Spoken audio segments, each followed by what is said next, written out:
Bom dia, por favor. A aula sobre pedofilia está no YouTube. É a Madalena de Araraquara, Edson. Essa palestra está no YouTube.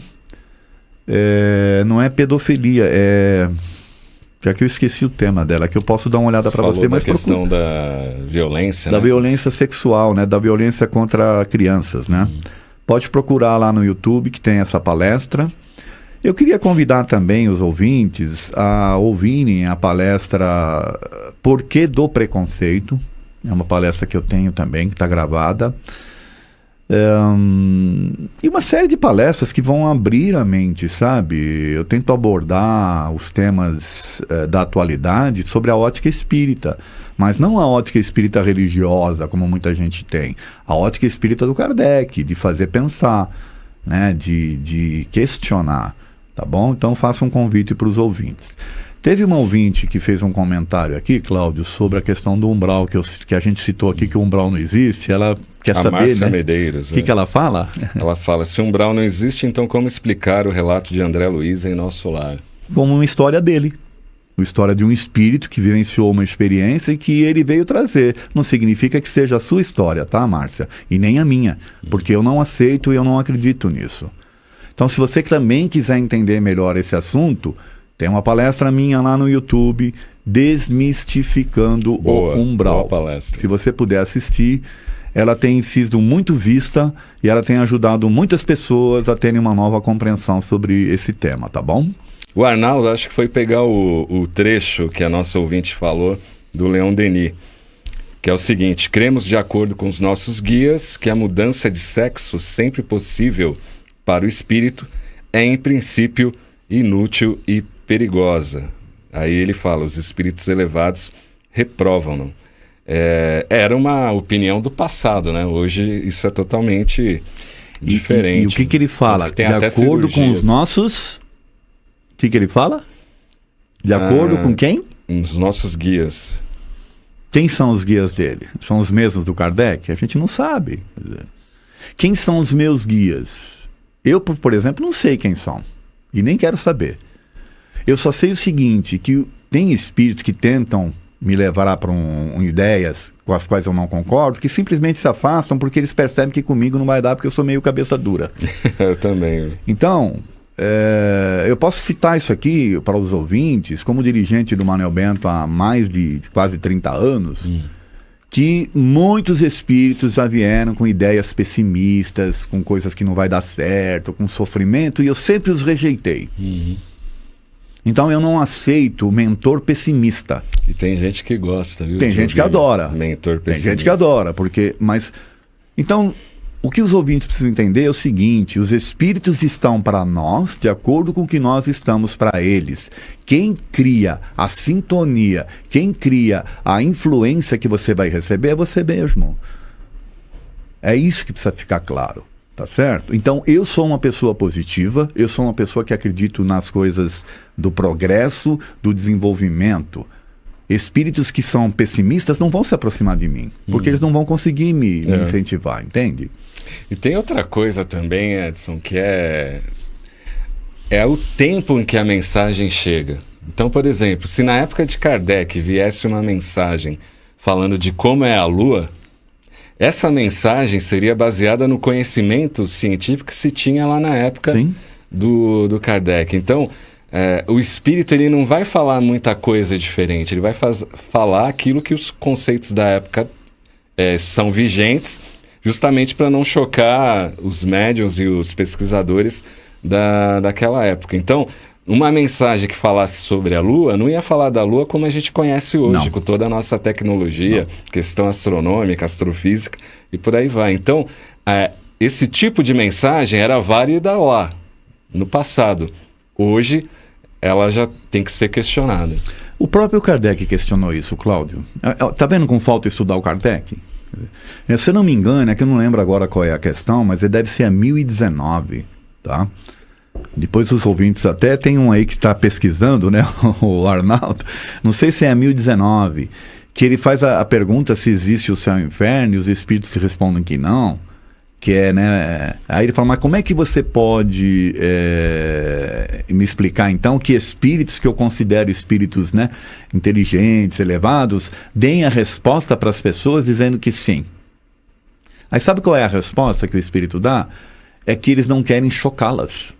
Se você traz uma informação, porque a pessoa tem aquela crença enraizada, e se você vem com uma informação totalmente contrária de repente para ela já se, em função até do preconceito que ela tem, em função das crenças, né? Em função, ela vai se fechar para aquilo, ela passa a não ouvir mais. Então você, como fala um mineiro, tem que ir comendo pelas beiradinhas, entendeu? Você traz uma informação aqui, uma outra ali, até a pessoa estar preparada para, de fato, ouvir algo contrário àquilo que ela acredita. Sim, é. Quer dizer, isso foi tratado por Kardec com os espíritos. A Regina, lá de Sorocaba, ela mandou um trecho aqui do livro Mundo Maior, Chico Xavier e André Luiz, no capítulo Sexo. E o mentor que está fazendo uma preleção no final nos diz: erro lamentável é supor que só a perfeita normalidade sexual, conforme as respeitáveis convenções humanas, possa servir de templo às manifestações afetivas. Não podia deixar passar esse grande ensinamento para todos que não leram. Olha aí o espírito já mostrando uma visão mais atualizada, não é só homem e mulher que tem a questão afetiva. Né? Então eu queria fazer um convite para os ouvintes, dentro até dessa questão aí que foi colocada pelo ouvinte, que eu agradeço, para pensar naquela questão que eu falei. Se o espírito pode encarnar como homem, como mulher, e que ele não tem sexo na sua acepção, porque não existe procriação no plano espiritual, né? O sexo é uma condição física. E o espírito precisa passar por essas experiências para ele adquirir conhecimento, né, e desenvolvimento. Aí eu falo, mas por quê? Ora, se você for parar para pensar, as características físicas, hormonais, né, do homem são diferentes da mulher. Os aprendizados são totalmente diferentes. Tá certo? Os espíritos até falam disso, né? Aí então a gente tem que começar a aprender a separar sexo da condição afetiva. Afetividade é uma coisa, sexo é outra. Sexo é algo para satisfazer fisicamente você, porque é instintivo, né? E trazer emoções para o espírito. Porém, afetividade é outra coisa. Então, por exemplo, imagine vocês a seguinte situação, baseado nas questões da reencarnação. Tá bom? Eu hoje tenho um filho e tenho uma filha. Imaginem vocês que no passado a minha filha ou o meu filho já foram minha esposa, ou eu fui, né? Nós fomos um casal. Significa que agora nós temos que fazer sexo? Ou simplesmente ter afetividade espiritual um pelo outro? É para pensar. Né? É para pensar. Então a gente tem que aprender a separar afetividade, sentimento, amor, né? Que você tem, né? Afinidade espiritual um com o outro, da questão sexual. Quando a gente começar a entender isso, nós vamos perceber que a questão sexual ela é secundária. Ela é necessária para uma série de coisas, para satisfazer você, para você se sentir bem, para lá, mas ela não é o fim, ela não é o principal, porque o principal é o espírito. Ô Edson, e quando o filho ou a filha assume essa questão LGBTI+, qual que deve ser a postura dos pais? Porque tem pai que expulsa, que briga, o relacionamento, ou mesmo que esteja em casa, o relacionamento entre pai e filho já não é mais a mesma coisa, sempre fica um distanciamento. Qual que deveria, né, ser a atitude dos pais neste momento tão importante para a pessoa em assumir essa questão?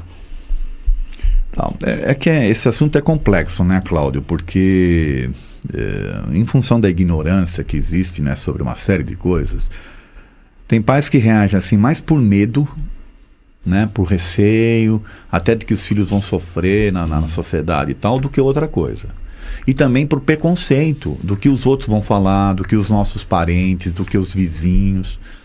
Só que eu vou ser bem sincero, a maioria dos pais que eu tenho percebido que passa por situação dessa, eles rejeitam, mas os parentes na verdade já sabiam antes, só estavam esperando o dia que os pais iam reconhecer. Tem e isso muitos também. parentes inclusive acolhem aqueles que foram expulsos.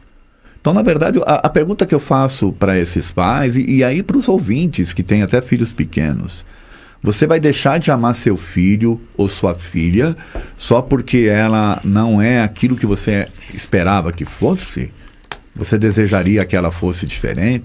Por exemplo, Cláudio, nós estamos falando aí de LGBTI+, mas tem pais, por exemplo, que rejeitam os filhos que nascem com problemas. Também. Quer dizer, então aquele filho não é para ser amado?